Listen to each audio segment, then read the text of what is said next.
नमस्कार. प्रेमाची गोष्ट या मालिकेच्या आजच्या भागामध्ये आपण बघूया. इथे नीता आता मुक्ताला म्हणत असते, की "वहिनी, बटाटे सोडून झालेले आहेत आणि पाण्यात सुद्धा टाकून ठेवलेत.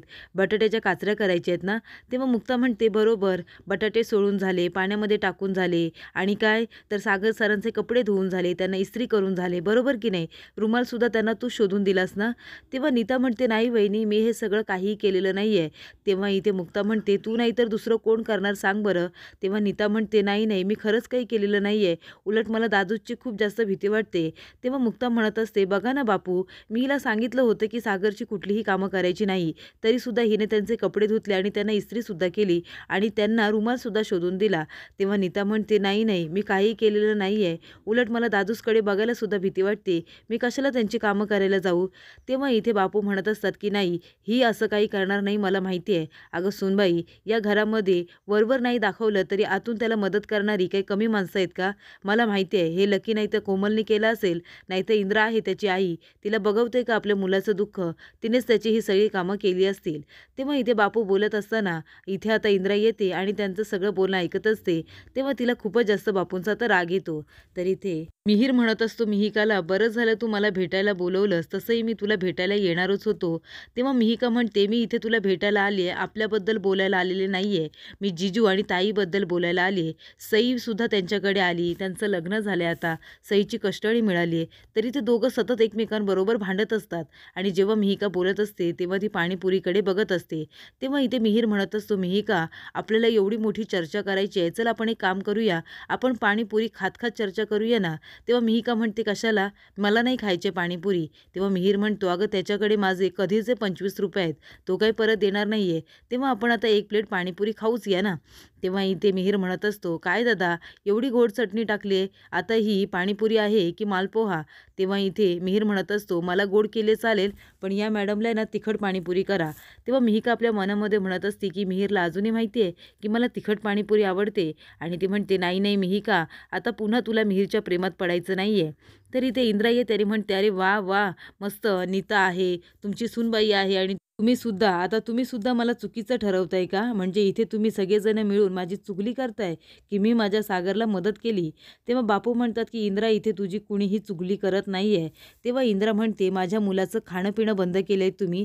हिच्या सांगण्यावरून माझा मुलगा तेच-तेच कपडे घालून जात होता, तेव्हा तुम्हाला आनंद होत होता. आता तुम्ही घरामध्ये त्याचं खाणं-पिणं बंद केलंय. त्याच्याकडे काही पैसे नाहीयेत का?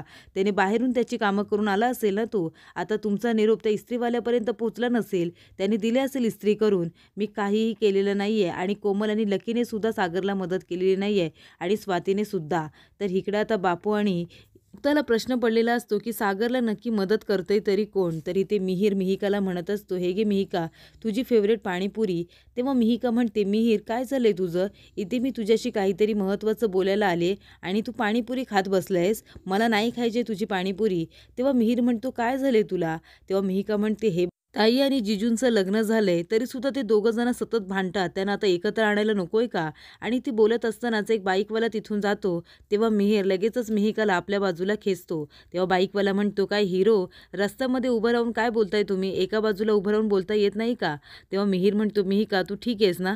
तेव्हा मिहिका म्हणते, "मी अगदी ठीक आहे. मी इथे तुझ्याशी बोलायला आले, पण तू नुसता चान्स घेतोयस ना. आता मला तुझ्याशी बोलायचंच नाहीये." तर इथे मिहिका गेल्यानंतर मिहीर म्हणतो, की "तुला वहिनी आणि सागरला एकत्र आणायचं आहे, पण त्याआधी आपल्या दोघांना एकत्र यावं लागेल, हे तुला कळतच नाहीये." तर इकडे स्वाती आता फोनवरती बोलायला येते आणि म्हणते, "आता बोला जे काही बोलायचं आहे ते. तुम्हाला माहिती आहे का, ती मुक्ता खूपच जास्त हुशार आहे. ती माझ्यावरती नजर ठेवून आहे. तेव्हा आता जे काही करायचं आहे ना, ते व्यवस्थित करावं लागेल." तेव्हा आता ती म्हणत असते, की "आता पुढचा प्लॅन काय आहे ते सांगा मला." तर इथे इंद्रा आता मिहीरला फोन करते आणि म्हणत असते, की "मिहीर, माझं तुझ्याकडे एक काम आहे, पण कुणाला काहीही सांगायचं नाही. आता गाडी घेऊन खाली ये. मी माझ्या सागऱ्यासाठी बटाटे टाकून सोड्याचं कालवण केले आणि भात तुम्ही कॅन्टीनमधून घेऊनच खा."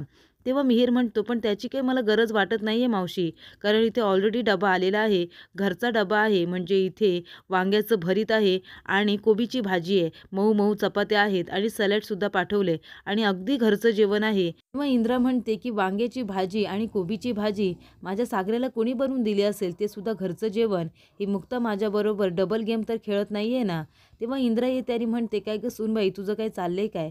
तेव्हा मुक्ता म्हणते, "नाही, काही नाही. सईच्या वहीचं कव्हर फाटलं होतं ना, ते मी दुसरं कव्हर बसवते." तेव्हा इंद्रा म्हणते, "अगं त्याच्याबद्दल नाही बोलत आहे मी. माझ्या पोराला तू तुझ्या आईच्या घरून वांग्याची भाजी, कोबीची भाजी आणि मऊ-मऊ चपात्या पाठवलीस ना?"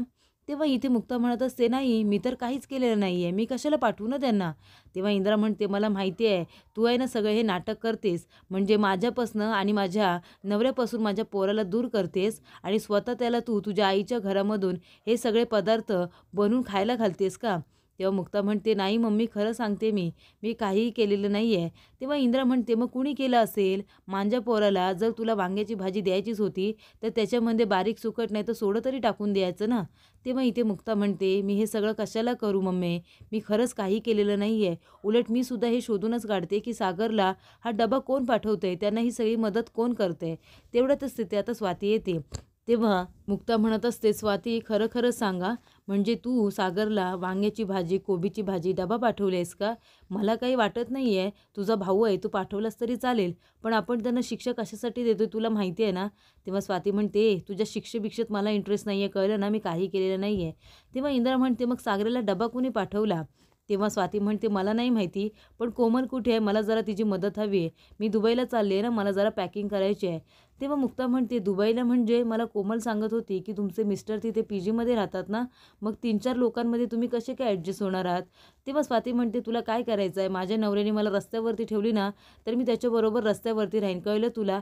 पण मी जाणार आहे दुबईला." तेव्हा इंद्रा म्हणते, "बरं ठीक आहे, चल मी तुला मदत करते पॅकिंग करायला." तेवढ्यातच तिथे सई येते. तेव्हा मुक्ता म्हणत असते, "सई बाळ आलं का? बरं चला आता लवकरात लवकर फ्रेश व्हा आणि भूक लागली असेल ना, काहीतरी खाऊन घ्या. काय हवंय खायला तुला?" तेव्हा सई म्हणते, की "मला खायला हवंय नूडल्स." तेव्हा मुक्ता म्हणते, "अच्छा नूडल्स हवे का? पण का बरं?" तेव्हा सई म्हणते, की "मुक्ताई, तुला माहिती आहे का, माझ्या फ्रेंड्सने आज डब्यामध्ये नूडल्स आणले होते, पण तिने माझ्याबरोबर शेअरच नाही केले आणि मला तर नूडल्स आवडतात ना, तिलासुद्धा खूप जास्त आवडतात. तेव्हा तू माझ्यासाठी आता नूडल्स बनव आणि मग संध्याकाळीसुद्धा बनव आणि उद्या सकाळी मी डब्यालासुद्धा नूडल्स घेऊन जाणार आहे." तेव्हा मुक्ता म्हणते, "ठीक आहे, पण सई बाळा कसं आहे ना, आता आजीने आहे ना तुझ्यासाठी खूपच फेवरेट जेवण बनवलेलं आहे, तुला आवडतं तसं. तेव्हा आपण आता ते खाऊया आणि संध्याकाळी मी तुझ्यासाठी नूडल्स बनवते." तेव्हा सई म्हणते, "पक्का प्रॉमिस ना?" तेव्हा मुक्ता म्हणते, "अगदी पिंकी प्रॉमिस." तेव्हा सई म्हणत असते, "1 पॅकेट." मुक्ता म्हणते, की 2 पॅकेट. तर इथे आता सईला खूप जास्त आनंद होतो. मुक्ता म्हणते, की "तुझा आता हातपाय धुवून ये, मी तुझ्यासाठी जेवण वाढते." तर इकडे आता माधवीने सगळे मसाले मागवलेले असतात आणि ती त्यांची नावं वाचत असते. तेवढ्यातच पोरू काका येतात आणि म्हणतात, "काय माधवी गोखले, काय वाचताय काय तुम्ही एवढं?" तेव्हा इथे माधवी म्हणत असते, "नाही, हा म्हणजे फिश फ्राय मसालाच आहे ना?" तेव्हा पोरू काका म्हणतात, "अगं माधवी, तू फिश फ्राय मसाला इथे मागवलायस, चिकन मसाला मागवलायस? अगं तुला माहिती आहे ना, माझे जे पूर्वज आहेत ना, ते नरकात जातील ना?" तेव्हा माधवी म्हणते, "नाही, त्यांना जिथे जायचं तिथे ते गेलेले आहेत, पण हे तेच मसाले आहेत ना, मला हे वापरायचे आहेत सोयाबीनमध्ये आणि चुरणाच्या कांद्यामध्ये मला हे मसाले वापरायचे आहेत." आणि ती म्हणते, "तू मला आता डिस्टर्ब करू नको, खास पाहुणे येणार आहेत त्यांच्यासाठी मला हे बनवायचं आहे." तर इथे मुक्ता म्हणत असते, "माझ्या सईने माझ्याकडे पहिल्यांदा काहीतरी मागितलंय, मग ते द्यायला नको का?" आणि ती आता छान नूडल्स बनवत असते. तेव्हा नूडल्स आणलेले नसतात, तेव्हा ती दादांना फोन करते आणि म्हणते, "माझ्याकडे नूडल्स संपले, तुम्ही 2 पॅकेट पाठवता का?" तेव्हा दादा म्हणतात, की "आता मी इथे एकटाच आहे आणि मालाची गाडीसुद्धा आली आहे, थोड्या वेळाने पाठवतो. पण तुम्ही मगाशीच का माझ्यासोबत मागवले नाही? मी तुमच्या घरी आलो होतो ना सामान घेऊन." तेव्हा मुक्ता म्हणते, "माझ्या घरी काय मागितलंय? मी तर काहीच मागितलेलं नाही आहे." तेव्हा इथे दादा म्हणतात, "अहो असं काय म्हणताय? तुमच्या आईने चिकन फ्राय मसाला, अजून फिश फ्राय मसाला मागवलाय ना?" तेव्हा मुक्ता म्हणते, "काय माझ्या आईने? अहो आता माझं लग्न झालं आहे ना, मी 102 मध्ये राहते. मम्मीने मागितलं आहे का?" तेव्हा दादा म्हणतात, की "नाही, नाही, मी 101 मध्ये गेलो होतो. तुमच्याच आईने मागवलं तुमचं लग्न झालं हे मी विसरलो होतो ना." तेव्हा मुक्ता म्हणते, "आईने हे मसाले कशासाठी मागवलेत बरं? मला बघायला पाहिजे. काहीतरी गडबड नक्की आहे." तर पुढील भागामध्ये आपण बघूया. इथे माधवी आता सागरला पोटभर जेवायला वाढत असते. ती म्हणत असते, की "हे बघा, मी तुमच्यासाठी इथे वांग्याचे काप केलेले आहेत." तेव्हा मुक्ता तिथे येते आणि म्हणते, "सागर कोळी, कडू कोळी इथे काय करतोय?" तर इथे आता सागर जेवायला बसलेला असतो. तेवढ्यातच तिथे इंद्रासुद्धा येते आणि म्हणते, "अरे वाह! म्हणजे इथे तू माझ्या पोराला जेवण वाढतेस का? इथे जावयाचे कान भरून त्याला फितवणारी तू काही पहिली सासू नाही आहेस, कळलं ना?" तर इथे इंद्रा आता मुक्तालाच बोलत असते आणि माधवीला सुद्धा. तेव्हा सागर म्हणतो, "मम्मी आता गप्प बस. माझं पोट जे काही भरलेलं आहे ना आतापर्यंत, ते यांचं मीठ खाऊनच. तुमच्या सगळ्यांचं दुसऱ्यांसारखं मला माझ्या सासूबाईने परकं केलेलं नाही आहे, असं सागर जेव्हा म्हणतो, तेव्हा मुक्ताला खूपच जास्त आश्चर्य वाटतं.